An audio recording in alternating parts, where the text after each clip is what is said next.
Ekivvulu kya Khalifa Aganaga ekya Nassanga abantu tebalabiseeko.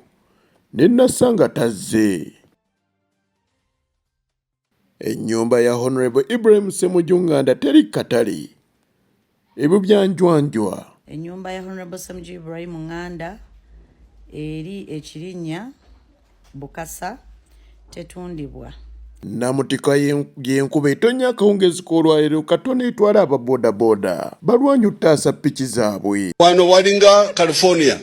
Owa NUP eyeesimbawo ku kifo kya LC1 chairperson n'agwa n'ajjako ataamu akalulu amasannyalaze.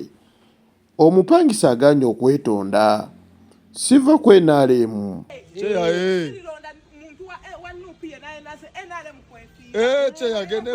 Aligenda kwena lemekuwa masanyalaze. Echo cheya.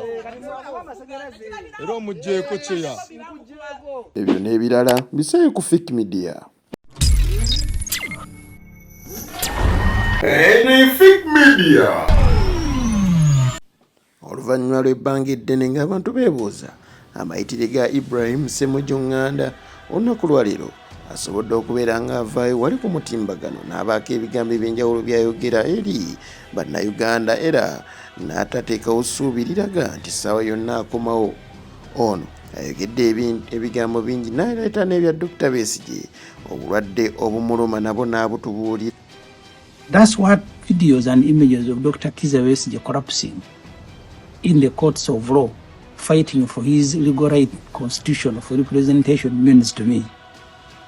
This Besigye provided medical care to Mr. Museveni when he was executing a liberation war in the Rural Jungles 1981-1986. And he continued providing that care even when they took power. Besigye's immediate human need when he collapsed was medical response, and there were people in that court providing. My party, the People's Front for Freedom, is blessed to have two of its deputy presidents as medical doctors, Dr. Nicholas Kamara, Dr. Lulumi Baiga. But there was also a third doctor, Dr. Olive Kousinyi, Dr. Kizza Besigye's sister. All the three wanted to respond, but they were stopped. And Dr. Besigye was left in the hands of medical warders, left in the hands of prison warders, whose skills is in carrying and shooting guns. And I watched in disbelief as they ordered a ramshackled ambulance to come and take him initially to Luzira and finally to Mulago. Judge Baguma, in whose hands Dr. Besigye was dying and continues to die, retweeted to his office and I think called his masters to break the good news. And what was that good news? Is that the man that you don't like has collapsed. They must have, the masters of Waguma must have promised him a fat reward for continuing to inflict judicial terror on Dr. Kizza Besigye. Namutika w'enkuba atonnye akawungeezi k'olunaku olwaleero mwana atwalisa abantu bangi nga bakaaba ababoodabooda nga balwanagana epiki zaabwe obutabatwala ate ab'amaduuka bo abamu amazzi gasobodde n'okuba nga gayingira. Enkuba eno etonnye ebadde ennyingi ennyo ddala, etonnye ebbanga ddene wano mu ggwanga Uganda, naye nga mwanattu tewali kitaasibwa. Kyo ekivvulu kya Khalifa Aganaga ono n'ekyadde kimanyiddwa ng'ekya Nassanga we tujjidde ku mpewo nga mwanattu abantu bakyali bamuswaba bakyagaanye okuba nga bajja, naye nga tusuubira nti ssaawa yonna tomanya ne bwe zinaabeera 7 banajja, naye nga ekyamazima batono nnyo ddala. Okusinziira ku bantu bwe bagamba baasiima luyimba naye tebamugamba tegeka kivvulu. Ate yo ennyumba ya Ibrahim Ssemujju Nganda amawulire mangi gaavaayo nga galaga nga bw'ali mu kubeera ng'agitadde ku katale agitunda, ate amawulire gasobodde okubeera nga fuluma nga galaga ennyumba eno teri ku katale era tagitunda. Ebyo byonna ebyogerwa njwanjwa. Kuno kulabula eri abantu mwenna abagenda nga muteeka ennyumba y'omukulembeze mu mawulire nti etundibwa.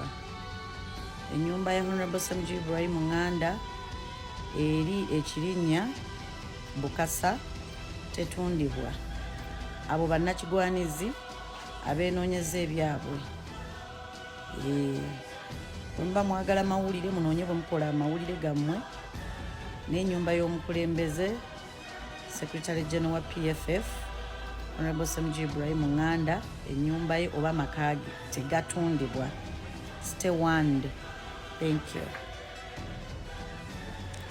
Nagasembayo ono LC1 chairperson yali yeesimbyewo ku tiketi ya NUP bw'atyo yasobola okubeera nga ajjako atamu akalulu n'akawa owa NRM amasannyalaze, era ono wa NRM eyawowa NRM amasannyalaze we yategedde nti bamugjeeko amasannyalaze yazze n'abeera ng'ala abuulirirawo chairman ono yali yeesimbyewo nti ekyamazima ye tasobola kuva mu NRM era tagivaako.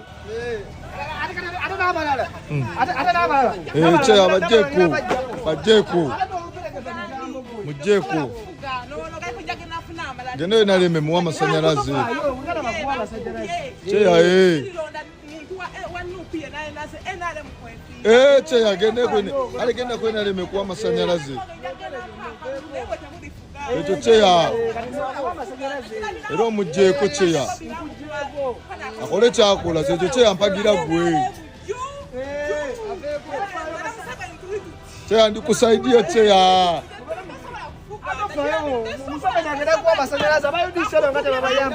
Cheya